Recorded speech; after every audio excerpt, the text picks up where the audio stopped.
So good evening, everyone. You're all very welcome to TU Dublin and our Connected Seminar Series. I'm Dr. Ashley O'Donoghue from the Graduate Business School. And this evening, we're delighted to introduce Anne Cobuzzi, who will talk to us about cultural intelligence and leading across cultures. Anne has extensive experience working internationally in pharma and extensive experience of leading diverse teams and understands and will help us understand the importance of cultural intelligence. So Anne, I'm going to hand over to you. Great, thanks very much. And I appreciate all of you taking your evening over there in Dublin to spend some time with us. I'm delighted. I've been working, I've done 3 programs now with the Exec MBA students and the cultural intelligence. So today we're going to take a little tour of what it might take to lead across cultures. So leading across cultures. So for me, leadership is about inspiring others, but how one is inspired actually differs across cultures. So we need to think about how as leaders we inspire and manage and lead other people. It definitely requires something what we call cultural intelligence. It's actually CQ is the acronym, and you can look that up separately anytime. There's a lot of information on it. It's a research-based assessment tool. But by definition, the cultural intelligence is the ability to be effective across national, ethnic, and organizational cultures.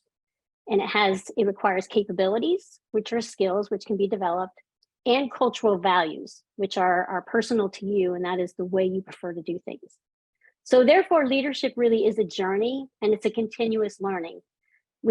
Some people talk about they're born leaders. There are some people who it comes more naturally to, but every leader didn't just jump out of the shell becoming a great leader, right? We have to learn. We learn from our mistakes, we learn from our experiences, and we actually educate ourselves. So I'm glad I'm talking to people who are in the middle of improving their education, because it is something we can learn more about, we can explore. And like tonight, being on this call with me, I mean, it's all the experiences that you have that will be incorporated into what kind of leader you become. So we have 1 hour. We'll get started on that leadership journey. So here's the agenda for this evening. I'm going to actually define the 10 cultural value dimensions. And then I'm going to share a little bit about when and how to adapt, because being culturally intelligent is not about changing who you are. It is about learning how and when to adapt based on what your preferences are and what the other party's preferences may be. Sometimes it is not about adapting. Sometimes knowledge is just enough. Other times, to get the outcome you want, you may want to choose to adapt. So there's actually 4 questions you can ask yourself when you're making that decision.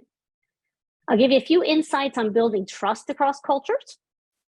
And then I'll share with you 4 leadership styles and which cultural value preferences are actually linked to those styles. So you can start to get an idea of what is your natural leadership style and which leadership styles you will need to do a little bit more work to become proficient in. And then hopefully we'll have plenty of time for Q&A, because I believe this goes for 90 minutes and I have content for about 45 or 50. Okay. And I know that Ashley is going to be managing the chat, since I can't really see any of you. We'll open up the screens when I finish with the slides. But if you have any questions or there's any issues, please put it in the chat, and Ashley will let me know. And then if you have questions that you want for the end, you can put them in the chat at any point in time, and we'll come back to them for our Q&A. Okay. All right. So let's start with defining what we mean when we say culture. So the actual definition of culture is a shared pattern of beliefs, values, assumptions, and behaviors that distinguish one group from another. It's also the way we do things around here. That is also a culture, right? You'll see that in universities, you'll see that in companies, you see it in families. It is the way we do things around here. So there's 4 types of cultures that we focus on with cultural intelligence. And the first one is working across borders. This is the most obvious one. This is, different countries. We assume when people are from a different country that they probably will behave differently, or they have different styles or likes or differences, different foods, etc. That's the most obvious one. The next type of culture, though, is cultures within borders. And as we all know, just because you're from the same city doesn't mean you're all the same. And so we can't make those assumptions either. I mean, I can take 10 people from Boston, and they will all be different. My husband and I are both from Boston, and we have very different cultural value profiles. He was raised very Irish Italian Catholic, and I was raised in a Protestant Mayflower descendant home, if you will. And it does affect and influence our cultural value preferences. The third type of culture is generation. And right now, we actually have 5 generations in the workforce. You have the traditionalists, those are people born before 1946. You have the boomer generation. A lot of them are in the very senior roles now, right? Because they're in their 60s, 50s, and 60s. Generation X, you have your millennials, and you have Gen Z now in the workforce. And I can tell you there are huge cultural differences between the generations. I do executive coaching as well, and I have boomers who are managing millennials, and if there's questions about that, put them in, because that is a very interesting dynamic. But what was important when boomers entered the workforce is very different to what's important to now the Gen Z and the millennials entering the workforce. And it makes for an interesting dynamic when one is managing the other. The fourth type of culture is what we call the organizational culture, right? The way we do things around here. And companies, you will have experienced this working in different places, have different organizational cultures. You can have things like power cultures where you have a very strong leader that kind of influences the behaviors. You have role cultures where there's like formal systems in place, think like governments, those are more like role cultures, different departments. You have task cultures where most of the work is sort of projects, if you will, project teams. Personal cultures where you have, that's where you'd have people with their own skills and expertise, like solicitors or consultants like myself, where, our personal culture makes up more of what we do than the actual group itself. So those are the 4 types of cultures. And now I'm going to share with you, and I'll go through each one of these separately. So we don't have to go through this whole slide. This is me touching my mouse too much. So cultural value preferences are how we prefer to do things, okay? They drive our behavior. Now, if you actually took the assessment, you would know where you fall in these. You can try to guess by the description I'm going to give you. There are no right or wrong preferences. However, when someone behaves the opposite of the way we do, we actually find often that we are thinking it's wrong. But there are no right or wrong preferences, they're just different. And when we get stressed, we lose the ability to flex. So many times we can flex between these dimensions that I'm going to mention. We can flex between them to get the outcome that we want. But when we get stressed, we actually lose our ability to be what we call emotionally intelligent, right? We lose the ability to think about what's best for someone else because our fight or flight and the amygdala has been triggered, okay?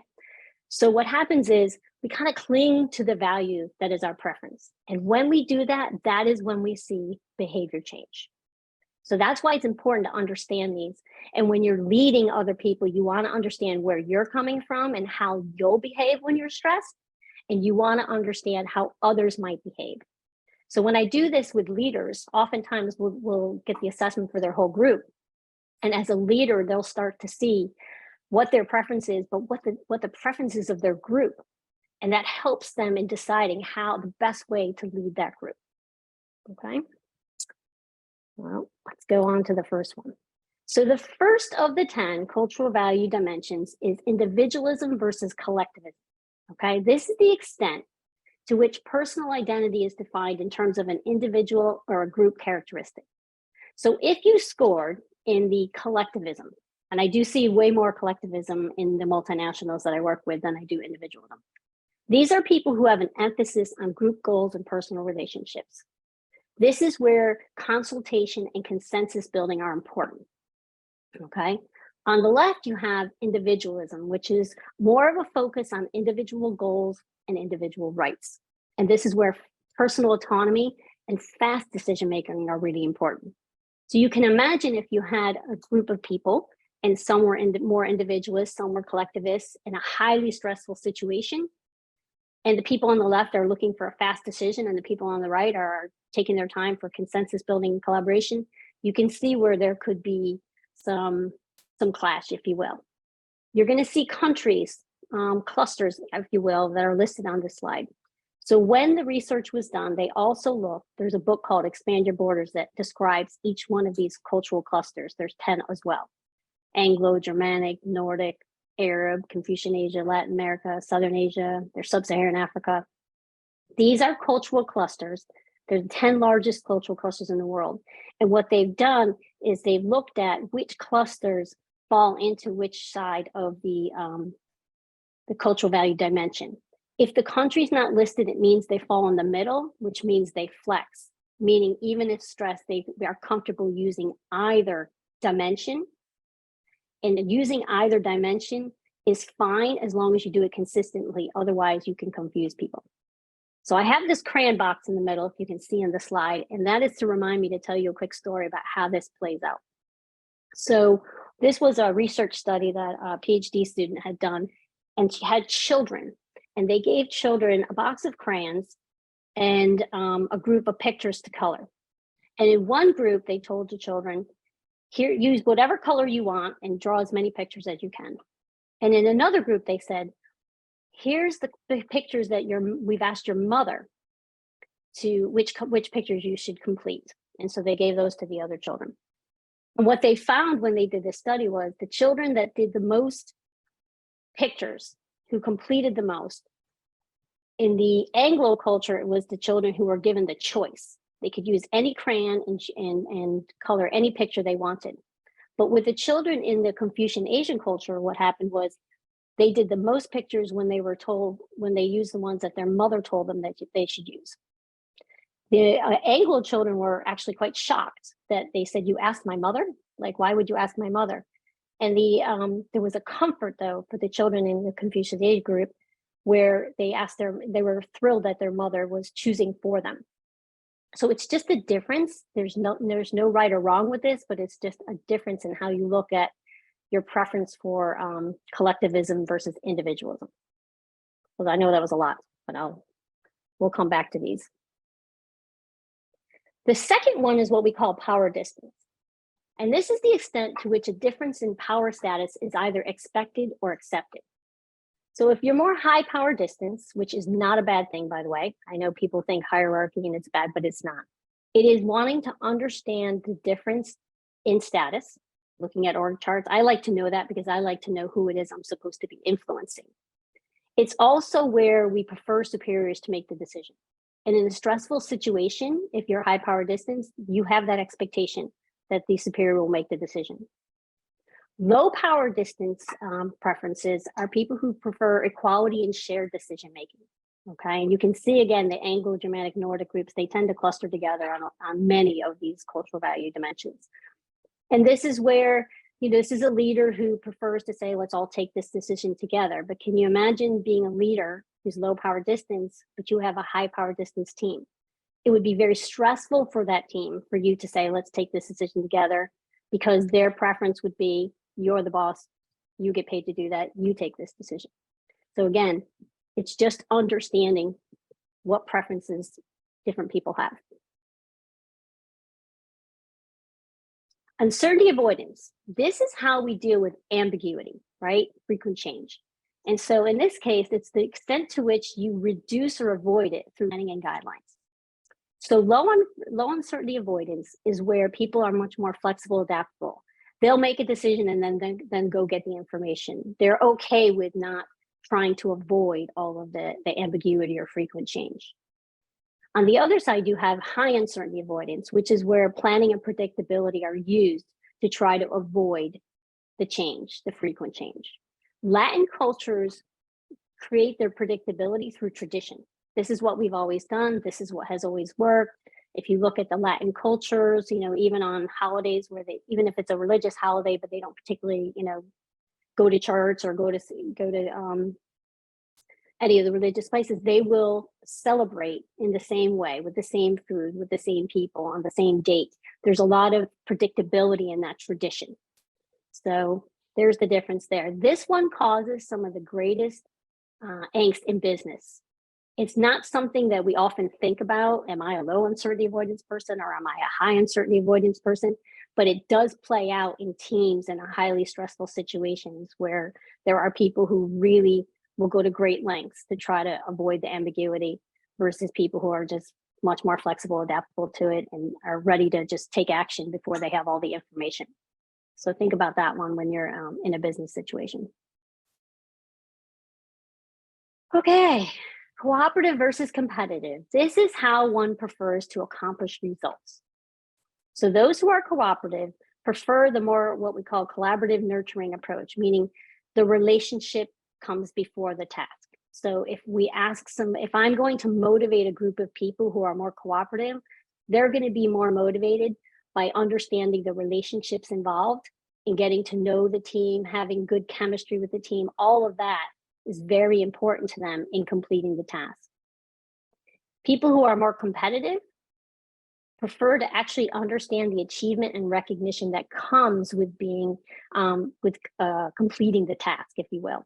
Okay, so if I'm motivating a group of competitive people, all I need to say is, here's the result, here's the recognition, here's what happens, here's what we get from doing this task.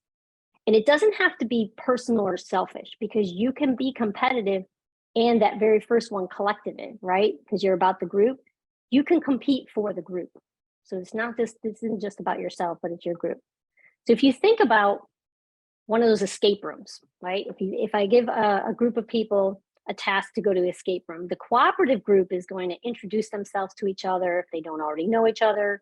They're going to say, right, does anyone have any particular, idea of which way we should go first? And they're going to actually have a little bit of a relationship-based conversation before they start. The competitive group is going to say, right, what's first on the list? What's the task? Let's go get it. So that's the difference between the two. Oftentimes when I do this, 90% of people will fall in the competitive, and maybe 10% will fall in the cooperative. The cooperatives can often be very misunderstood in a group of people. And you want to make sure that if you are in a competitive group of people and you have one or two that are cooperative, that they're not left out.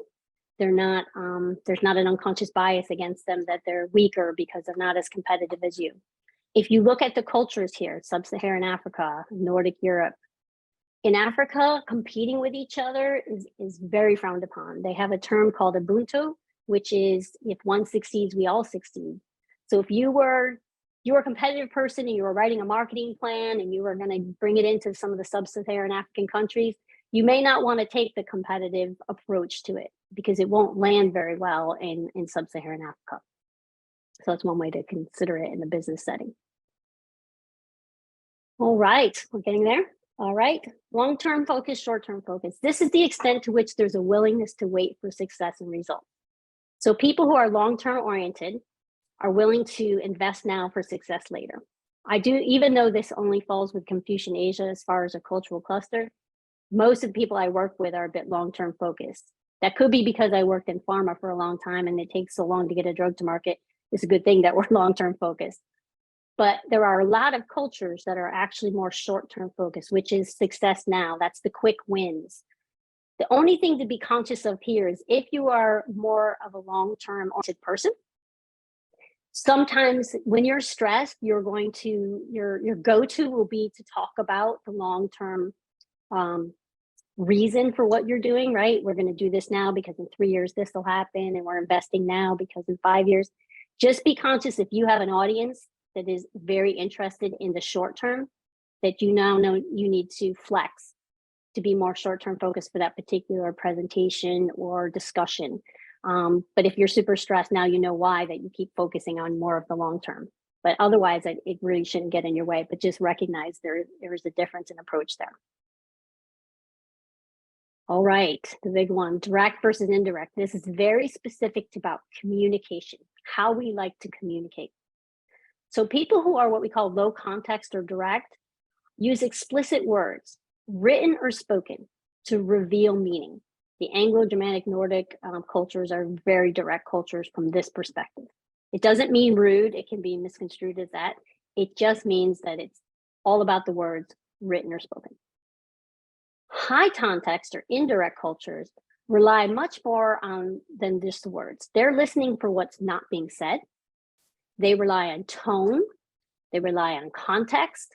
In Japan, where you sit at the table, designate your level of importance. No one has to say anything. They usually give you their business cards first, but then they lay them in front of them on the table in the order that people are sitting. So if you happen to, like I did years ago, sit in the wrong seat, They will make assumptions about what your role is, and it's probably going to be incorrect. So it's important to be able to pay attention to all of those other clues around how someone's communicating with you other than words. And oftentimes I watched this many years happen where I would take a team from the US over into the Asian cultures or Africa and even the Middle East. And we'd walk out of that meeting and the direct people were like, well, they said this and they wrote this. And anybody who was indirect was picking up on so many more clues that were happening there. And while they may have said yes, or you thought they said yes, they really weren't saying yes. So it's really important to understand where you are on these. You might be a flexor. If you flex, meaning you fall in the middle of this one, how consistent you are in the way you flex is really important, because otherwise you can confuse people. If sometimes you're very direct, other times you're very indirect. If it's not consistent in the situation, people will not be clear on how it is they need to work with you. And as a leader, people always want to know what works for their leader, right? So give this one some thought. If you are super direct, it's fine. But if you're going to be with an audience who you know to be more indirect, you might want to bring somebody with you who's more indirect, because they're at the end of that meeting, they will have heard things that maybe you didn't hear or see. So this is how you can use this one to your advantage. Okay, being versus doing. So this is work to live or live to work. So on being, you think of quality of life. These are people who have very clear boundaries between their work and their personal life, where quality of life is important. Doing doesn't mean you don't have good quality of life. It's just your approach is different, right? You like to be busy. You like to be meeting goals. I'm a doing person. Like even on a holiday, I have an itinerary. Even at home, I have my little sticky notes, my lists, right? The Anglo-Germanic, and Japan here falls out of Confucian Asia by itself. But if you think about it, these are cultures where results are rewarded, right? In the US, you get bonuses for things, we're constantly rewarded for doing and meeting goals and being busy. So it kind of drives that as a culture. This can be another one where majority of people I work with fall under doing. They're in these big jobs, it's the things that they like. Oftentimes there's a minority of people who will fall into the being. These people are often misunderstood again. They may be considered lazy. They may be considered not committed because they're not doing things the way you do them. Be careful not to make that bias against somebody just because they are more of a being than doing. If you look at the cultures, I know I had several people I worked with who, from the Latin culture, right? They were doers, but they come from a culture that's more quality of life. And they often find their family saying, why are you working so many hours? Why are you working so hard? So their own cultures don't recognize them because they fall differently in their preferences. Okay, we're near the end. Universalism versus particularism. So this is the extent to which rules and standards apply to everyone. So if you're a universalist, you believe there's rules and standards that should apply to everyone. The Anglo, the Germanic, the Nordic, they're very much about the rules. Particularists are not rule breakers. These are people who want to understand the specific situation and the unique standards based on relationships that might impact whether that rule should apply. So if you're a leader and you're more universalist, but you know that your team is more particularist, or your client base or your customers or the people you want to negotiate with are more particularist, you may want to say, instead of saying it's a rule, we should follow it, you may want to say, well, here's the rule. Let's talk about why this applies or doesn't apply. And you need to have that conversation before you can bring them along. But oftentimes the unconscious bias with this one is the universalists often feel particularists are unfair, right? Because they're challenging the particular rule. This shows up a lot in business as well in a stressful situation. So it's very helpful to be aware of it so that you know where it's coming from. Expressiveness. Okay, the extent to which you show emotion or share your feelings. Okay, so people who are more neutral, more hiding their feelings, it just means they're not expressing it. So I find they're good poker card players, right? Because you don't know what they're thinking. But there's a lot of cultures, if you see on the left here, that are just more neutral. You're in a meeting with them and you're just not showing any expression. And if you're an expressive person on the right, You share how you're feeling. People know by your facial expressions, your body language, if you're with them, if you like it, if you don't like it, like they get it, right? From your whole expression. If you're expressive, can be very unnerving to be around neutral people because you can't read them. You're looking for their enthusiasm if they like it and they're not showing it. So this can be another one where in a group, you tend to have more expressive than neutrals in general on a diverse team. Try not to misunderstand the neutral people. Just because they're not showing you they're interested doesn't mean they're not interested, but they often get left out because people assume that they're not interested because they're looking at it from their lens, which is, well, if they were interested, they would show it. So I often find neutral people very misunderstood, often left out. And sometimes as you get up the chain in your leadership journey and as you become higher level executive, you have to be neutral sometimes. You cannot always be showing people how you're feeling because you'll possess information that shouldn't be shared yet, right? The higher up you go, the longer. I knew about layoffs 12 months in advance. I couldn't be showing that in a meeting. So at times we are going to have to behave neutrally. But if it's not our natural, it's going to feel very awkward and very different. So we could spend a lot of time on that one, but if there's questions, I'm happy to help. But I can give you one example. I had a guy who was a senior executive and he was from Brazil. So the expectation would be that he was very expressive. And the truth was he was actually quite neutral. But he had just started a new job with a new team. And what we discovered was after the meeting, the team always thought that he was mad at them because the team was very expressive. So once we discovered this through his assessment, I was like, well, there's a bit of an easy fix here. You just need to smile and nod your head a little bit when they're presenting because they want to know that you're with them and that you understand. And it made a huge difference for him to just do that, knowing that's what his team needed. It also helped his team understand that he wasn't upset. He was just more neutral when he was thinking and looking, and he was, paying attention to something. He didn't always show the expression at the same time. So something to look out for and to make sure that you're not having some unconscious bias around that. And could I ask a quick question? Yes. Just in relation to showing emotion in the workplace, are there different cultures that are more accepting of emotion in the workplace? Because often you hear, particularly around leadership, that the higher you go, people don't want to see emotions expressed. And sometimes actually, it's the truth a sign is, of weakness. Yeah. I think that's changing. I think because you have to be careful how you do it, but people do want to see emotion because they want to know you're human, right? They want to know that you're real. So I think here what happens for leaders, and I remember being told that years ago, and I entered the workforce in the 80s, guys, so long before any of you. But at that time, there was very specific rules. Don't do this, don't do this. And so what happened is we lost authenticity because some people just are. I'm much more expressive and emotional. So what I had to learn was there are times where that is not going to work for the audience, and you just need to understand when it works, when it doesn't. So it's about managing what your natural is, but I don't think there's any rules. If you are an expressive person and you're constantly trying to be not expressive, you're going to come off as very inauthentic, right? And nobody wants that. If you go back and look at some of the research about what people want in leaders, nobody says they want their leader to be neutral, even though they were telling us this for years, right? I think what they don't want you to be, in order to build trust, you have to be vulnerable, right?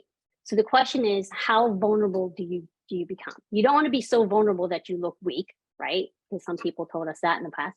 But let's face it, we're human, and to stand up there and say you've never made a mistake and you got everything right and you know it, no one's going to believe that either. No. Right? So I do think you just have to manage the expressiveness for the audience. Now, when I was with the expressive cultures, when I was with people from Latin America, we could be like, it was fine. I didn't do that when I was in Asia, for instance, because I knew that probably wouldn't. Even in Sweden doesn't like that either. They don't like the big showy bling. I mean, I would be careful what jewelry I wore when I went to Sweden, just because culturally it wasn't there. So I would try to understand what works in the culture, but be careful to not be true to yourself and who you are, because I think that makes you more authentic. Thanks, Anne. Does that work? Okay. And any other questions, please pop in the chat, and Yeah. we'll be able to address them for you. Thanks. Right. And I'll take a pause. This is the 10th one. After this, I'll take a pause before we get on to the next session. And this is whether we are more linear or what we call nonlinear in our approach. So for those who are more linear, they like to do one thing at a time. They separate work and personal life at work. So Anglo-Germanic, Nordic. Polychronic means multitasking. Work and personal life are more combined. So these are the people who you work with, who, when we used to be in offices, right, had the pictures on the desk of, the trophies, the kids, the dogs, the wedding, and then you'd have go into someone's office and they'd have nothing, no personal effects. And it was terrible because we'd make terrible assumptions about these men, like, do they have a wife? Do they have children? That kind of thing. And some people just separate it, and it's okay. When I worked with the Swedes, you had to know them for almost a whole year before they tell you anything about their personal life. And a lot of times, people on the team were just sharing everything. So you have to be, this is where your awareness of the situation is important, right? Because you don't want to be oversharing if that's not, what the other party is interested in. Punctuality is very important to linear people. So the people on the right, polychronic, they're the people who prefer to finish the conversation and be late to the next appointment. But the people on the left, being late for these people is actually rude and insulting, and you're wasting their time. So it'd be very important to know, if you are more polychronic, if you are going to be meeting with somebody who is more linear and you're going to be, try not to be late. If you're going to be late, you need to tell them. But when I worked in Sweden, they're a being culture as well, right? So they were very much about, like, you needed to be on time to a meeting. And if you were like on time, you had to be 1 minute before so we could actually start the meeting on time. And if you weren't, they were wrecked for the day because they knew they were leaving in a certain period of time. They weren't staying late to make up for the fact that you were late. So it was really important. Other cultures, I knew when I would get on the line or go to a meeting in Latin America, and it wasn't going to start for at least 30 minutes before. And that's okay. That's just how it was, and everybody knew that. So be conscious of your audience and what people like and what people prefer when you're working with them. So those are the 10. And before I give you this case study, I'll stop here to see if there's any questions on those 10, the whirlwind tour I just gave you of the 10 cultural value dimensions. I do whole days on these, so I really did take you through it kind of quick. Is there anything in the chat, Ashley? Nothing in the chat yet. Nothing in the chat? No. Nothing in the chat. Did I put you all to sleep so far? So please do enter any questions into the chat as Anne is moving through the presentation, and she'll be able to address them straight away. Okay. So here's a good example. Before I start this, one of the things I want to let you know is that when people do these assessments, and I'll give myself as an example, I am Anglo, born and raised in the US, although I lived in Ireland for 4 years and now I live there part-time. I only score in these cultural value dimensions for 2 out of 10 aligned with Anglo, which means if you read about Anglos and say, okay, this is the way Anne's going to behave, you might be wrong 8 out of 10 times about how I really preferred behavior.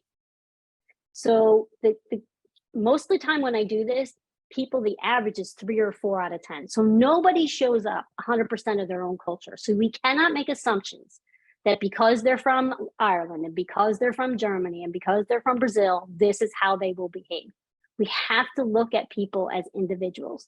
So this requires us to be, and this is what cultural intelligence is about, to be curious, to be aware, to not make assumptions. So that is really, really important. And this is a really good example. This is a true story of a team I was on. And it was back in the 90s, actually. It was the very first time we did a joint research and development team between a group of Swedish scientists and a group of US scientists, okay?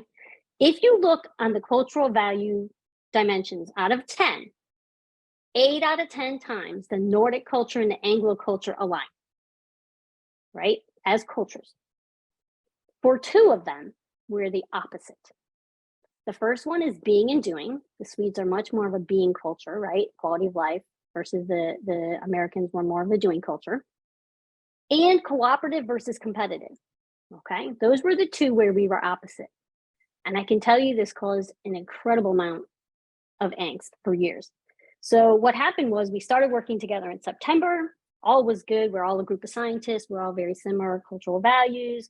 We all had the same task in front of us. We were developing a drug for hypertension, and we had filings to our health authorities the following year.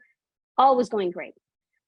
September, October, January, February. Then in June, well, actually end of May, our Swedish colleagues started to say, oh, by the way, I should back up and say that we really tried to understand the culture. And on our lunch hour, the Americans were taking Swedish lessons.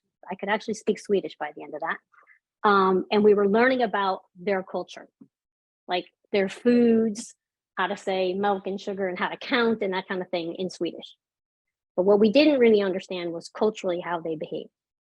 So come May, the actual Swedish team started to say things like, well, okay, they started to wind down, and in September, we're like, what are you talking about? And what happened was the clinical trial was finishing in June, and we were going to analyze the data over the summer and then be on time for our submission in December. And they started to talk about being off.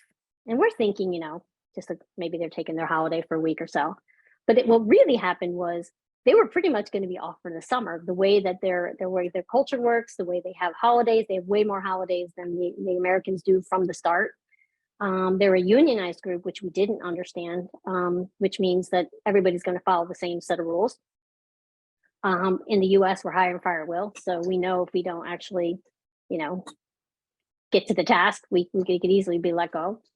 But they're a very cooperative culture, right? Jante Law was like, everyone's the same. No one's better than someone else, right? So, and they're very much around that. And the Americans are a much more competitive culture.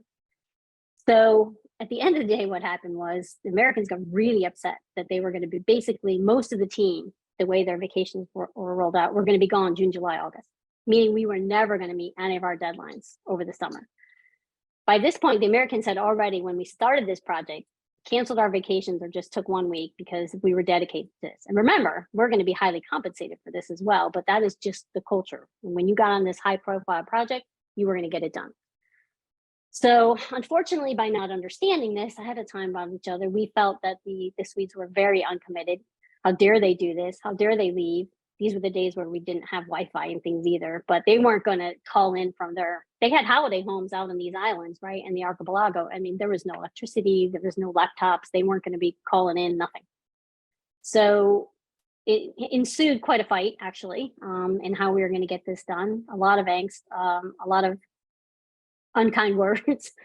And essentially what happened was we decided that we would try to do the work while they were gone over the summer. And they were so angry with us for not understanding them that they actually didn't release the database to us. They didn't let us do the work while they were gone.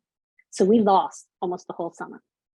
And then when they came back in September, we ended up working Thanksgiving, which means nothing to the Swedes or anyone else in the world, right? And we had to work through Thanksgiving and through Christmas to actually get this done. But I can tell you, for like 10 years after this, people kept saying, were you on that team? Were you on that team? Because it was the first huge culture clash that we had ever encountered. And it was just terrible. And it was just not understanding 2 out of 10 cultural value preferences that made such a difference in how we actually approached, a project. So it was a good learning in hindsight. I didn't even really recognize this until I got trained in the cultural intelligence training, and I realized what actually went on and happened. So it's really important to understand your colleagues, every aspect of your colleagues, and the cultural value preferences they have, because that drives their behavior. Okay. All right. So knowing this about our cultural value preferences, when do we adapt and when do we not adapt? So we know how we like to do things, but when should we change the way we do something or adapt to the way we do things to get the outcome we want? So there's actually 4 questions you can ask yourself when you're trying to make this decision.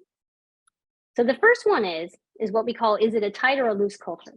So you need to determine the level of tolerance from a deviation from the social norms. So does the culture emphasize conformity?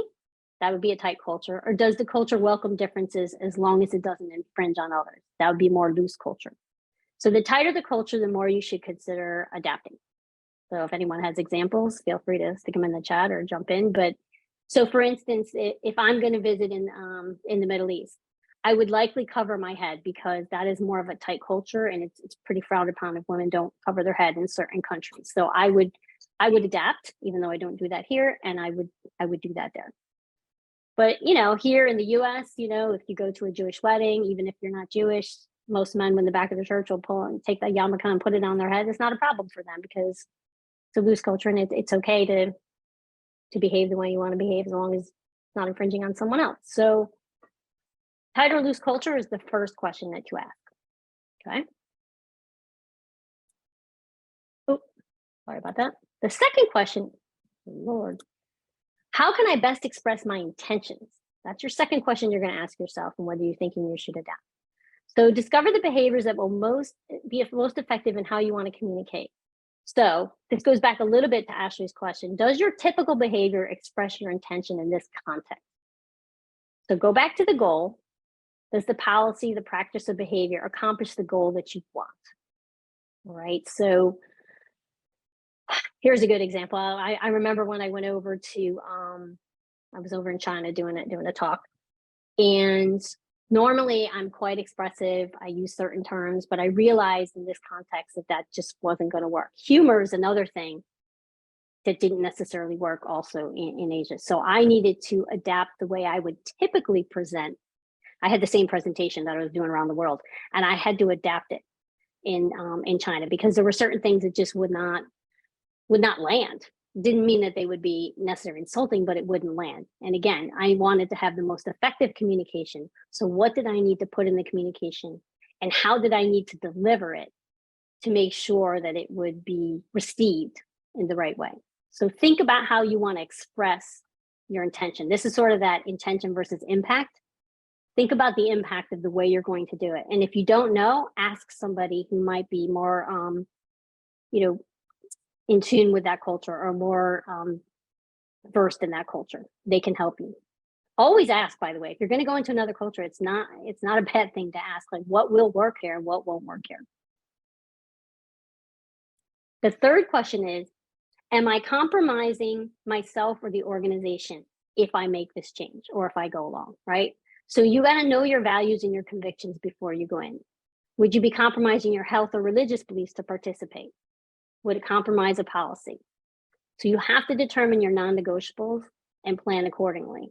And then think about, are there consequences of not adapting? I had a good friend, she was a vice president. We were over in China, and she had asthma. And one of the days we were there a long time, and we had a day off, and they wanted to take us out into the city for this tour. And when they go out of their way to do very nice things for you and take care of you, but with her asthma, the smog levels that day were really bad. And so she had to decline because of her health. It would really be really bad for her to do, but we knew that would be kind of a big deal. So we had to think about how we did this so that it was not insulting to not take their invitation, but it was definitely going to be compromising her health. So think about that. I used to work in compliance. I saw some situations where people were going to, break the compliance rules, and I had to jump in. So you have to decide what your non-negotiables are. And the fourth question is, will the differences make us stronger? So if I keep my preference and they keep their preference, or we keep our differences, does that actually make us stronger? So how do we leverage those, right? And what's your plan for integrating the differences?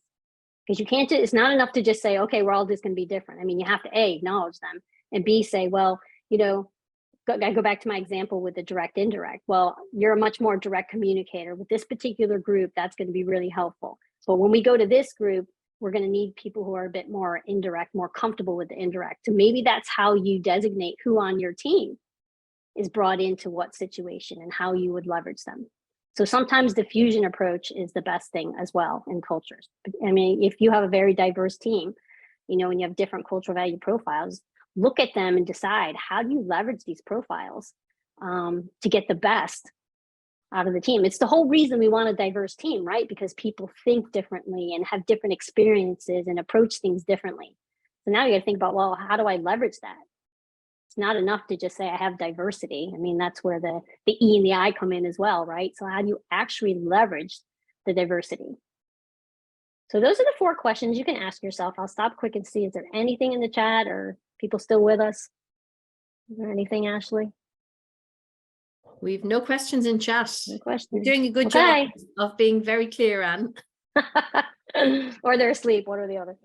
All right. I wanted to touch really quickly, and this is based on a Harvard Business Review article, which I can give to Ashley and she can send out to the group if you'd like. It's called Building Trust Across Cultures. And I took a little excerpt from it. So how we build trust is really important in leading and being on teams and just in life in general, right? Because people will want to work with us when they trust us, right? So one of the strongest factors that influence trust is similarity. So if you have a similar cultural value profile to someone else, you probably trust them quicker. We trust people who are like us. I mean, when we interview people, right, we think about this when you interview, right? We look for fit, we look for chemistry. That all translates to like me. But that doesn't give us diversity. But people who are different from us, like we don't connect with them immediately like we do with people who are like us. So you need to be quite conscious of that. When we have something in common, we feel like we're part of a group or a goal. So when you meet people, right, we start the questioning game, right? Oh, how are you? Where do you work? Where do you live? Are you married? How many children do you have? Like when we do that, we are actually looking for similarities. Because the minute we find one, right, then we start to go down that path. Oh, you worked in pharma? I worked in pharma. Oh, yeah, you worked at AstraZeneca? Oh, sure. Yeah, I had a cousin. Oh, I used to work there. We start to go down that path. And what we're doing is we're finding ways to build trust, right? Because we're sharing something in common. So think about that next time you do it, because we all do it. And it's harder to trust people who come from different backgrounds because we can't find the commonality. So we start by asking the questions if we have that ability. But if you don't have the ability to actually try to get to know somebody and you just in a room with them and you can't find any similarities, it becomes very challenging very quite quickly. So here's a grid, and this is in that Harvard Business Review that I'll make sure that you guys all get if you'd like. It's a January 31st, 2020. So here's how different cultures build trust in general, okay? So in the East Asian cultures, they base it on competency.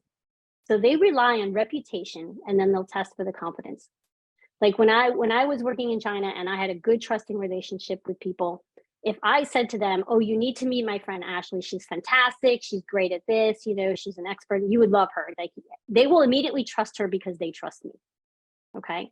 The more titles you have, the more experience you have, that type of competency leads to very high trust quickly in the Asian cultures. I had one experience where they kept calling me Dr. Cobuzzi. And they meant medical because I was in medical affairs and I was an executive there and I was given all the information, but I actually am not a physician. But they kept calling me that, and I felt it was quite insulting to people who are physicians. So I kept saying, like, I'm really not a doctor. And like, no, you must be a doctor. Based on all of my experience and my competency, they made that assumption. But what they were really trying to do was make sure that the audience respected me by putting that title. So it was really interesting conundrum for me because I felt I didn't want to misrepresent. But in their mind, I clearly had more experience than most. But how you get a medical degree there is also quite different than how you get a medical degree in the US. So it was an interesting situation. So that's the East Asian cultures. Competency is really how they build trust. In the North American and European cultures, it's this openness. I call it trust but verify. I will assume you're trustworthy, but then I will test for it. But if you break my trust, once I've assumed that you're trustworthy, that is very hard to get back. So this one can be kind of misleading, right? Because you let people in quick and they're like, okay, I'm in, they trust me. But if you do anything to break the trust, and you might not know what it is to break the trust, then you find yourself in a difficult situation because it's hard to build back. So be aware of the openness one. In the Latin cultures, they look for similar values. This is why you have to spend time negotiating and socializing before you negotiate with anyone in the Latin cultures, because they're assessing you for common values. Do I have similar values to you? Therefore, I can trust you. So this is why a lot of times if you're working in Latin American cultures, there's always a meal before any meeting. There's a meal after a meeting. There's a lot of time spent socializing because they really need to understand who you are before they can trust you. And in the Middle Eastern and South Asian cultures, respect is huge. Again, you need to spend time socializing because they need to assess for, can they respect you? And you don't always know what they're looking for when they mean respect, but they're looking for, can I respect you? So you can find yourself in some awkward situations sometimes because they're evaluating you in different ways. Versus if you come from the openness where you say, well, I'll trust you until you give me a reason not to. That can be very different from the bottom two. So just a little bit of flavor for the differences. And often when I coach people, I ask them, how do you build trust? It's a question I ask a lot of people. And people really hesitate to answer because they don't give it some thought. You need to give some thought to, how do I build trust? And is that different from how other people build trust? And if that's the case, then I need to approach it differently or assess it differently because it's not the same for everyone. Okay. All right, I'll stop there. Is there anything on the trust? Yeah. I see something. And we have two questions in chat Great. and a comment. So first question from Dawood, asking, to what extent do you read about a country's history to better understand their culture? Yeah, it's a great question. Actually, there's a book called Expand Your Borders, right? The 10 largest cultural clusters that I mentioned, there's a chapter on each one. And what they are telling you in these chapters is history does play a huge role in the culture of that particular cultural cluster, and in how it's developed. So a lot of people's Confucian Asia culture, I mean, it's centuries of things that have happened. It doesn't, while younger people may behave differently, the culture itself, it takes a long time for that to change. So yes, reading about the history is very informative on how a culture has been formed and developed. But then what you need to look for is, if the person comes from that culture, they may not be 100% like that, but that will be the baseline, absolutely the baseline for how you do this. There's another good resource if you want to learn about other cultures quickly. The BBC website has a country profiles, they call it. It's a 2-pager on each country in the world. And they kind of keep it up to date around kind of the economic and the news and what's going on. That can help you learn very quickly if you had a meeting with somebody from Papua New Guinea tomorrow and you wanted to know something about that culture. But that Expand Your Borders book is a really nice start too, that talks about historically what created that culture. It'd be interesting in 100 years from now when we have more information, but centuries of experience have formed a lot of cultures. It's a great question. Thanks, Anne. And another question then from Kira, saying, I identify with your description of linear and being, but while at work, I'm definitely a doer. I find that as a leader, I'm expected to be a doer and non-linear by companies, and they find it exhausting. So the question is, how should I manage that, especially with a new job, as I don't want to come across as someone who's trying to avoid work? Yeah, the great question. Thank you for bringing that up, because one of the things I failed to mention is when we are flexing, and what you're doing is flexing because it's outside your preference, right? She's flexing. It is exhausting to flex. So one of the things as a leader is to look for people who are particularly exhausted. So I have another example. I had a woman who's Greek, and she was working in Dubai, and she got moved to the headquarters of her company in Denmark. And when you looked at her cultural value profile, she was the exact opposite. She wasn't even a flexor, opposite of the Danish culture in all 10. She was so exhausted by the end of the day because she was flexing all day long to accommodate her new group, right? So she understood now where it came from. One of the things you can do about being authentic self is you can share that with people. Just, you might want to share, just say, listen, I'm getting a lot of work done at work, but I'm not by nature a doer. I don't always have to have 1,000 things going and multitasking and lists for everything. Sometimes just sharing with people what your preference is and when you're willing to flex. I'm willing to flex. I'm willing to be a doer because that's what this culture requires. But, there are times where, in particular when I'm stressed, I need to take that break, or I need to go. Explain it to people. People are really good when you actually are honest with them and you explain. So one more example, if it will help. I was working with a Scottish woman. She was in one of these consultancy groups coming into AstraZeneca, and she was the most bubbly Scottish woman I ever met. She was so bubbly and so apparently extroverted, right? And she was on all day long with us. And then, of course, we always go to dinner after we have one of these programs. And she would never come to dinner. And I got kind of close with her. And one day she would say to me, I have work to do. So I got concerned, right? I was like, why should you have to do all this work? Like, we're all going to dinner. So I said to her, I said, Jacqueline, why are you always working? She goes, I need to be honest with you. I said, what? She said, I'm not working. I'm just totally exhausted. I'm actually an introvert. I hate all this. And I was like, oh my goodness. And she said, I turn it on for work, but then I can't do it anymore and I have to go. And I'm like, you know what, I'll cover for you. That's fine. I totally understood it. And it helped me understand other people after that. So the fact that she trusted me enough to be honest with me was really good. And then I could say to her, I'll cover for you. Like, and I was glad she could say it to me. And I felt bad that she couldn't tell everyone, like, listen, I just don't want to go to dinner. I'm tired. So find that trusted place. And it's okay. What you're doing is flexing, but know that you can't always be the one always flexing, because it will just exhaust you. So great question. I'm glad you brought that up. Thanks, Hope I Anne. answered it. If not, I'm happy to follow up after. Good. Next is a comment just in relation to the research that you referenced, that Africa is not part of the research. So I don't know. Sub-Saharan Africa. Okay. Sub-Saharan Africa is part of the research. And then Northern Africa falls into some of the Arab, like Morocco and things. They're part of the Arab. That's in that expanded borders. I have a PDF copy of the book. If anyone wants it, I'll email it to you. Actually, you have it, because I gave it to you from the course. Yeah. Great. So if someone's really interested in that book, I'm happy to give it to you. But you're right. Interestingly enough, Ireland was not part of the research. And I ask this question when I do my cultural programs. But does anyone know of the groups where culturally Ireland would fall? You have here's the answers that you get: Anglo, Nordic, Latin Europe. Which of the three? What do people think? Is anybody writing now? Anyone want to put it in chat? Nordic. Okay. So genetically, the Irish are closest to the Icelanders, which would be Nordic. But culturally, think about Catholicism. You're much closer to the Latin Europe culture. So you would fall within Latin Europe. But many people would put you in Anglo. And when I do these cultural value assessments, I do a lot of work in Ireland, right? I will say that the Irish are never more than 5 out of 10 Latin Europe, but they're never more than 4 out of 10 Anglo either. So it is very interesting. Okay. Yeah.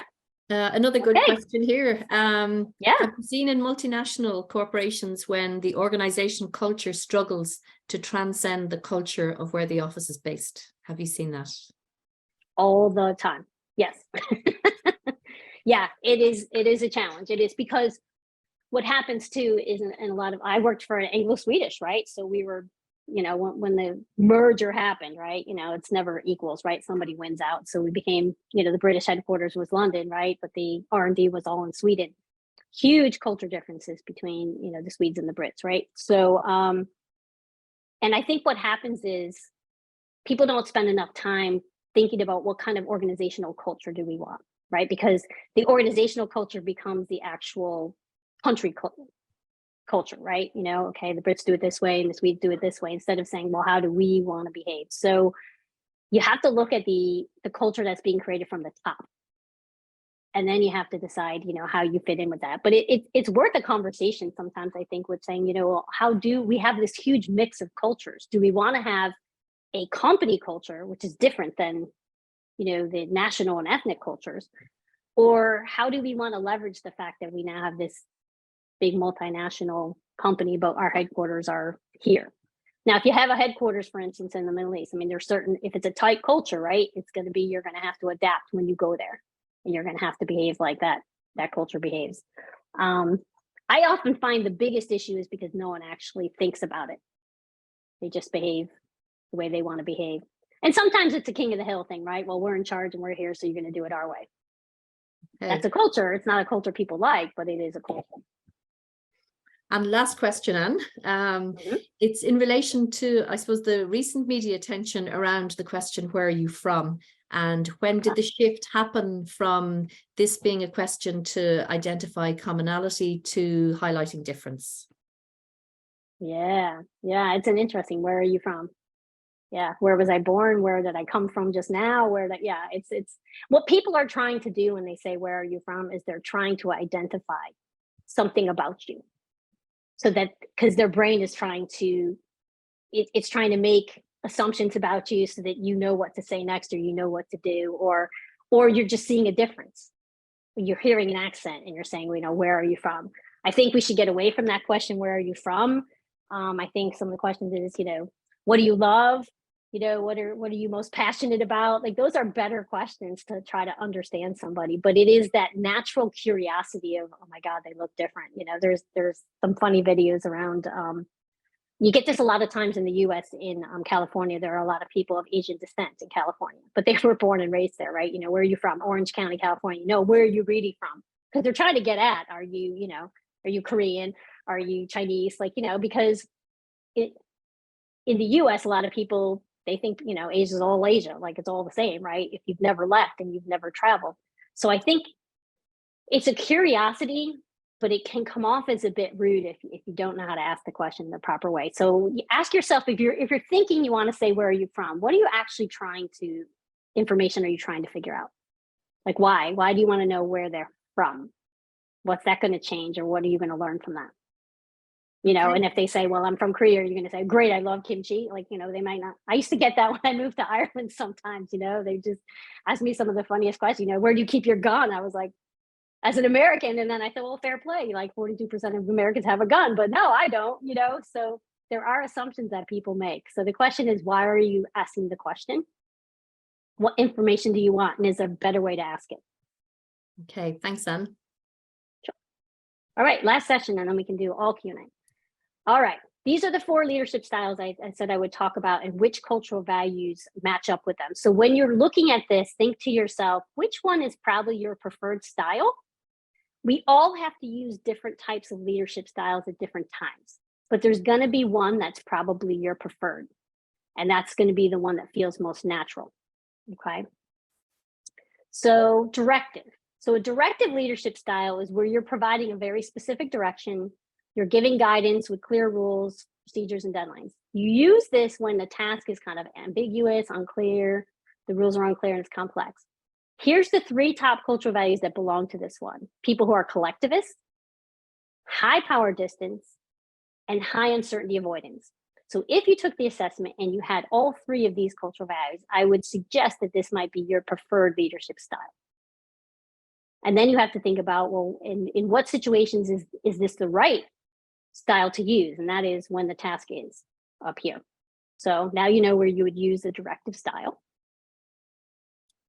The supportive style, which, by the way, when COVID happened, every single leader suddenly had to become a supportive leader. And this is not usually the most common preferred style, but it requires cooperative, which I told you before, not a lot of people show up in that space. Expressive. So for someone who's neutral, this isn't going to be their preferred either. And high uncertainty avoidance, right? The planning. So this is where you're providing emotional support, you're displaying concern and creating a friendly work environment, etc. So if this was not your preferred style, but you knew you had to flex to use it, there's resources now to help you with those cultural values that might not be your preferred. What I'll also tell people is when you have to flex, remember I said you can flex when you're not stressed. So think about, you want to try to use another style when you're not highly stressed, because the more stressed you are, the harder it is going to be for you to flex. So then you have to create a situation or environment for yourself that's less stressful, which when the pandemic happened was crazy, right? Everything was stressful and you had to try to flex and do this. So it was really hard for a lot of people. The third one is a participative leadership style. So this is where you're involving someone in decision-making and consulting subordinates taking their input. Remember low power distance, that equality shared decision-making. Cooperative is also another style here. Particularism is another cultural value that belongs to this. So if you scored in those 3, this might be one of your preferred styles, participative. And if it's not, when you need to use this style, you need to think about, well, how do I flex to be a little more low power distance here? And there's lots of resources, by the way, that can help you learn how to work with styles who are different than your own. That's what the workshops are that I do. And the 4th style is an achievement leadership style, which is where you're setting a goal and motivating someone to meet that goal. You're selling challenging goals and high standards of performance. This requires low power distance, competitive, and doing. So this and directive are usually the most common ones, because a lot of people score in competitive and doing that I work with in multinationals, and low power distance. A lot of leaders are actually low power distance leaders. So this is another style. So think about the styles that of these 4 that you prefer. This is from the goal path theory, actually, these 4 styles. And I'm going to leave you with this quote about leadership.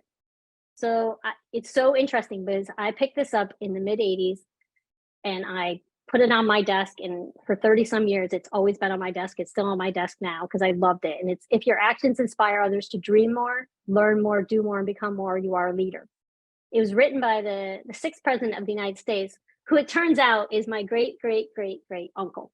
So I'm actually related to him through the Alden chain on the Mayflower. So that was even more exciting when I found that out. But this has always stuck with me because that is your role as a leader, whether you're leading at work, whether you're leading in a group of friends, whether you're leading in a nonprofit, whatever it is, leadership's about inspiring others. So then you have to figure out what it is in that situation that will inspire others to be more and do more and become more.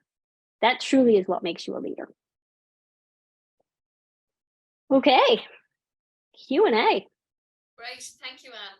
I think for Q&A, if we could get people to raise their hand and they can unmute. And I'll stop sharing so we can see each other too. That's a bit more fun. So if you want to turn your cameras back on and let me know you're there. It's so hard to. I know it's difficult when you can't see anyone. To present to an empty auditorium, if you will. Well, that's what it feels like when cameras are all off. So yeah, if people want to raise their hands and they can unmute and ask questions, that'd be great. Yeah, I'd love it. Really, throw them at me. Okay, so we'll keep on. And remember, this will be like karaoke. Get in early with your questions because we'll run out of time then and all the questions won't be asked. Yeah, well, thank you. A few of you turned your camera on. Thank you. It's a very, if you've ever presented like this, yeah, I had to do it for 2 years, but it is tough. I love the room. I'm an expressive person too, so I like the energy you get from when you're in the room. It's very different. And I know on previous sessions, you've talked about the Harvard Implicit Association test and testing bias.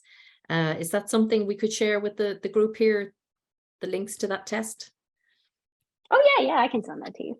I'll send you a few things. So I'll send you the PDF of the book, send you the link to the Harvard implicit bias. Yeah. So there is, I actually have a one-pager on the biases if you like. I think I gave it to you in the workshop, but I'll send it. So there is an unconscious bias for every one of those cultural values I showed you. I mentioned some of them when I talked about them. And that's something to pay attention to as well. But the implicit bias test is interesting. It asks you a series of questions really fast, and you have to kind of answer the questions really quickly. And it lets you know if you have any kind of implicit bias. I will tell you, we all have a bias. Do not feel bad about having a bias. Our brain requires us to have bias, unconscious bias, right? We start when we're really young because we need to have a bias like, oh, that looks dangerous. I shouldn't step there, or I shouldn't jump there. But then all of the news and what we're taught and all the things that influence us as we grow up and as we work all create biases. For good reason, it's how we manage them. I'll never say don't have a bias, because you will. It's how you manage the bias. And the really easiest way to manage a bias is to pause. Because what happens is the prefrontal cortex is where we have positive thoughts, and that takes like 7 seconds. But the amygdala is immediate, and that's where we have fight or flight, and that's where we have bad thoughts, right? So those come first. So our initial reaction will be the bias. So just pause. If you're thinking for even a second, I'll give you an example. When I moved to Ireland, I joined the International Women's Club, and there was 350 women from 62 countries. And I'll never forget, I'm an American, right? So you watch TV and they tell you all these horrible things that are happening in Iraq, right, during the war. And I met a woman from Iraq. She was standing right across from me. I was a membership person. And for a minute, literally the hair on my neck stood up. And I was like, oh my God, by the word Iraq. And I paused for a second and I said to myself, like, why am I feeling this way, right? And I knew. And then I said to myself, here's another woman who's a mom, has 3 kids like I have 3 kids. And I immediately went to, what do we have in common? And it diluted the bias right there, because I went to say, you know what? I cannot have this bias about her because they said she was from Iraq. But it will happen. You just have to manage it. And part of that is just taking a pause for a minute and saying, why am I feeling that way? Or why do I want that to come out of my mouth? Maybe I shouldn't, let it come out of my mouth, right? It's okay. It's just about how you manage it. Good technique. Thank you. Mm-hmm. Okay. I've had to use it. Any questions? No questions? Come on. Let me check maybe in chat. Let's have a look. Do you have a practical example of how a strong leader might lead large teams across many different cultures and how you can manage that situation? Yeah. Oh gosh. Well, the first time I had a group of people I was managing, I had people from China, I had people from Sweden, people from the UK, and somebody from France on my team. That was a very diverse group of people. And one of the first things I recognized is how I give feedback was very different. So in the US, we have to be very nice, and we have to sandwich the feedback. So if there's something somebody's doing that we don't like in the US, they have this thing called sandwich, where we tell them something good, then we tell them what we don't like, and then we sandwich it with something good. Unfortunately, that doesn't work in any other culture because they lose it, particularly if English is their second language, right? They're not following all that. So I had to learn very quickly how to give feedback very differently to my team. So the French, for instance, are really funny. They're like, you don't hear from them. If everything's going fine, you don't hear anything. You only hear from them if something's not right. And they only want you to tell them what's wrong, not what's right. They don't need the kudos, that this is wonderful, or any of that. Just tell them what they're not doing right, and they'll go ahead and do it. And China was very similar, partly because, there was the language barrier as well. I mean, they speak pretty good English, but they don't understand the nuance a lot of times in our language. So in China, I also had to do the same thing. And it was not just telling them what you didn't like. You had to show them what good looked like. I not say, I don't want you to do that, or I don't like this, but it was, here's what I want it to look like. So that's how I would do it with China. And then in Sweden, it was a whole other way. And in Sweden, you don't do performance reviews, by the way. You don't write them down because they're all unionized. So when I sent out the performance form, they were like, why am I doing this? So that was another learning for me, leading across culture. So part of it is understanding what works for the different people in your group. And sometimes you do have to customize it. You can't, companies try to find one thing that works for everybody, and you'll never find that across all cultures. Even when we did compliance, I mean, in the US, we're like, in pharma, like, okay, no gifts to physicians, no pens, no pads, no pencils, whatever, right? In some cultures in Asia, when someone dies, if you're acquainted with that person, if you work with them, anything, there's this white flower bouquet that you must send. It's like a cultural thing. And if you don't, they never talk to you again. So we had to allow our sales force to do that, because that was something that was super cultural, and it wasn't a gift. It was something that was done out of respect for somebody dying. So those are just some like real examples of things that I encountered. But don't think that you can do one thing that's going to work for everybody. And does that make it hard? Yes, it makes it hard. But that's what leadership's about, right? Getting the best outcome. And if you have to roll out something, if it's a compliance thing and you have to roll it out, then even how you roll that out and explain it might be different for different cultures on your team. And that's okay. Like having different children, they all need something different. Thank you. Mm-hmm.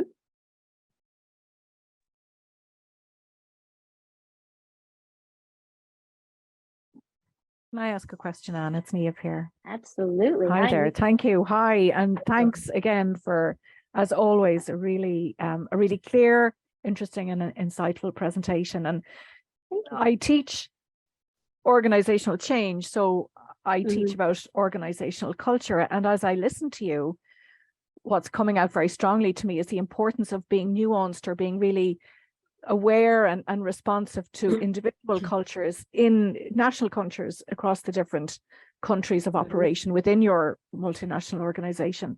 And I suppose the question for me then is, where do you see the value in an organization having its own unique culture?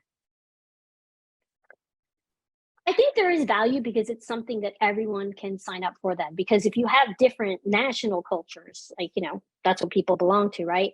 But if you can find one common thing that everyone can belong to, that's the important part of a company culture.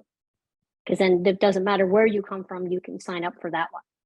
And that's what brings people together. So that would be your initial foundation for sort of respect and trust. It's like, okay, that's the one thing we all have in common, is whatever this organizational, culture is.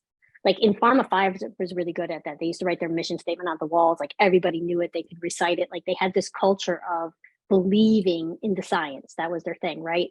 So what I find a lot with companies is they haven't created a good sort of company culture. Like they have taglines, but until people really buy into it and sign up for it, it's not a culture. And a lot of times I'll ask companies, like I asked Airbus, like, what's your company culture? And they're like, well, which office? I was like, okay, that's not a company culture. And you might have it. There might be departments that have different cultures. So you have to decide what works for you. There are a lot of now C-suite executives that are coming to consultants. I mean, to say, how do I create a company culture? And part of it is like, what business are you in? And, is it about your customers, or is it about your internal people and how you motivate them? It depends what you want from it. But I do think there is always value in having something that something core to the company that everybody can be part of. Sure, thank you. Just chat, or have we hands raised? Don't. Is anybody working in some different countries? You want any insights on?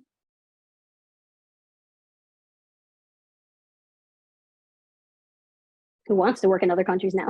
Yes. I will say it's not easy. It is not easy, but putting the effort in matters. Yeah. And people will care. And you will make mistakes, but that's okay. In most cultures, as long as you try, they're happy about it. But trying to think of some other examples I can give you. Oh, here's a mistake I made. All right. So I was responsible for 80 countries in medical affairs, and a new drug was coming to market. So we were going around to all the different regions to give them the clinical data on this particular drug that was coming out, because they needed to then share it with their customers who were physicians. So I did a 3-day program in North America. I did one in Europe, did one in Latin America. And certain things were obviously different. Like if English was a second language, I would have more content on the slides, by the way, because they need the context. I would take more breaks. I knew if we were starting in a major city in Europe, whatever, we'd start later, all those little things. But when I was going to the Asia Pacific region, we were going to Singapore, and we had all the Asian countries there and Australia. And I sent the agenda, the draft agenda, I called it, of what we'd done in the others. And I sent it over to one of the colleagues over in Singapore. And I said, this is what we typically do. But I'm recognizing, I thought I was being great. I'm recognizing there are different cultures, there are different ways of working. Is there anything that we should adapt or do differently in this agenda? And they wrote back, they said, nope, it's great. Okay, fine. So we took the whole program. We went over to Singapore. Day 1 went great. Day 2 went great. But day 3 was an open Q&A session. So we opened up the session. And if anybody understands saving face in Asia, now they'll be laughing at me at this point. And there was crickets. 250 people in this room, and not a single person would ask a question. Now in the US and Latin America and Europe, it would have been like this, right? Everybody would have been like, they would have been coming at me. So literally nobody would say a word. So I'm like, okay. So we went to break, and I went over to my friend and I was like, what is happening? And she said, oh yeah, nobody would ask a question in front of other people, like, too worried about, then there were senior executives in the room too worried about, saying the wrong thing. We never helped. And I said, but I asked you that. I sent the agenda. Like, why wouldn't you tell me this? And they said, oh, you were the highest ranking person to send the agenda. Nobody would question you. so, here I am, like, I asked the question and it still didn't work because I didn't understand that I should have had my secretary send the agenda to that secretary, and that she might have actually told us the truth. So I had to be quick on my feet, and I realized that I can't ask them the question, but I said, if everybody would give us the questions that they know their customers would have, which would be their questions too, and put them in an envelope, and then we bring them up to the front, and then we could do the questions. But you need to, they may not always tell you out of respect or out of hierarchy or out of any other reason. So you have to find other ways to get the information you need to be able to accommodate. So that was it was an embarrassing miss on the stage, let me tell you. Lesson learned. Two more questions in the chat. Great. This one is asking about, can you talk a little bit about how an employee can get the trust of a leader? In Brazil, they said it's quite common to get closer to the leader with small talk around football and the likes. Right. So if you remember the chart in Latin America, they're looking for similar values, right? So what happens is you have that small talk and they say, oh, you like football? I like football. You like, yeah. And that's what happens. So if you go back to that chart about looking at it, you have to figure out what that leader values, right? So in that case, the leader valued having something in common around the sports or getting to know you, or they just want to know you're a decent person, you're a family person, whatever it is. They just wanted to know a little bit more about you. You could encounter a boss that has no interest in your outside activities whatsoever, and they just want to know, can you deliver?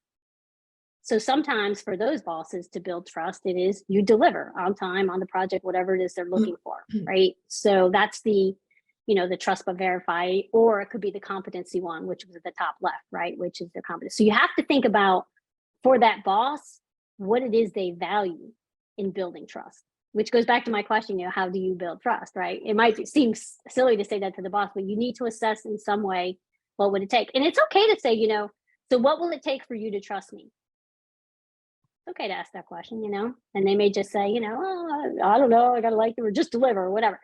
You'll quickly find out what it is, but you don't always have to socialize. So that is true in some cultures, but in other cultures, you don't always have to socialize to do that at all. Some people will work with you for years, trust you because you deliver for work, and they could care less what you do outside of work. In other cultures, it's all about, are you a decent human being? Could I take you home for a cup of tea with my family, and then I'll do business with you?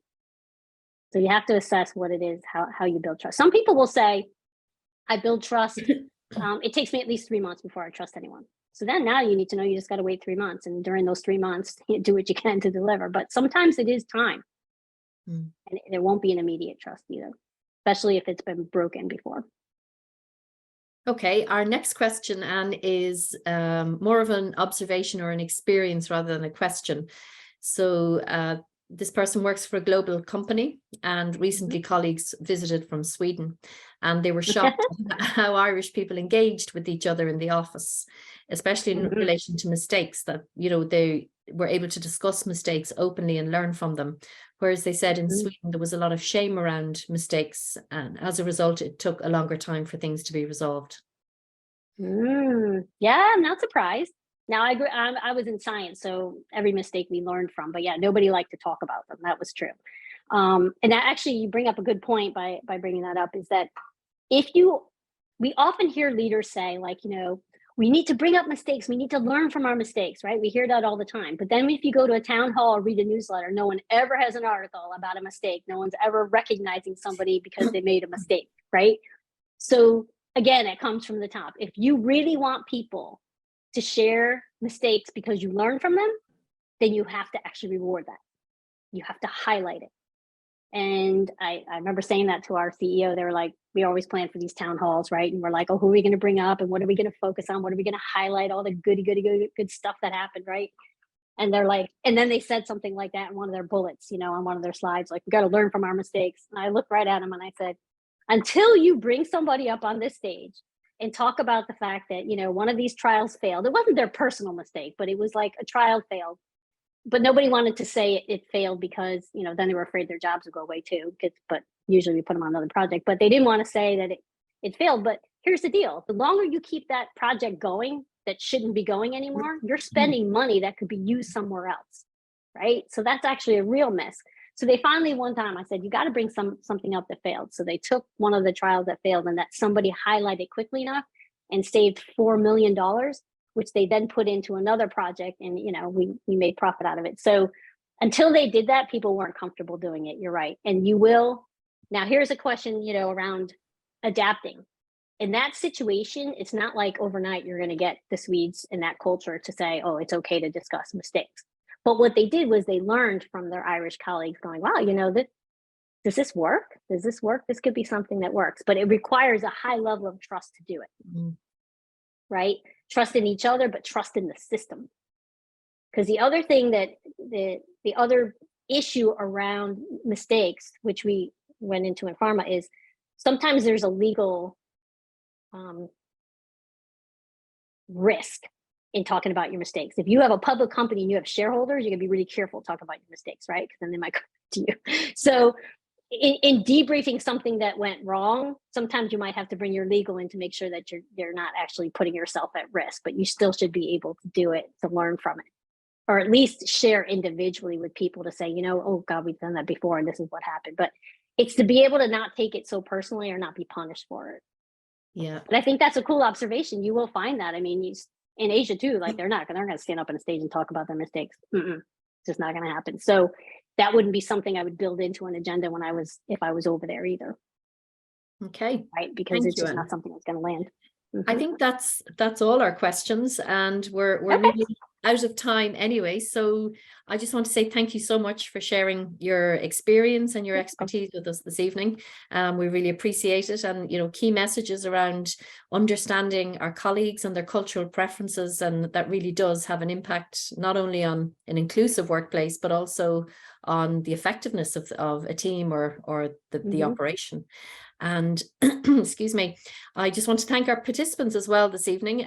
Thank you for your input and some really great questions. And remember, our Connected Seminar series in TU Dublin aims to connect all our learners with industry and thought leaders and research faculty across our Faculty of Business.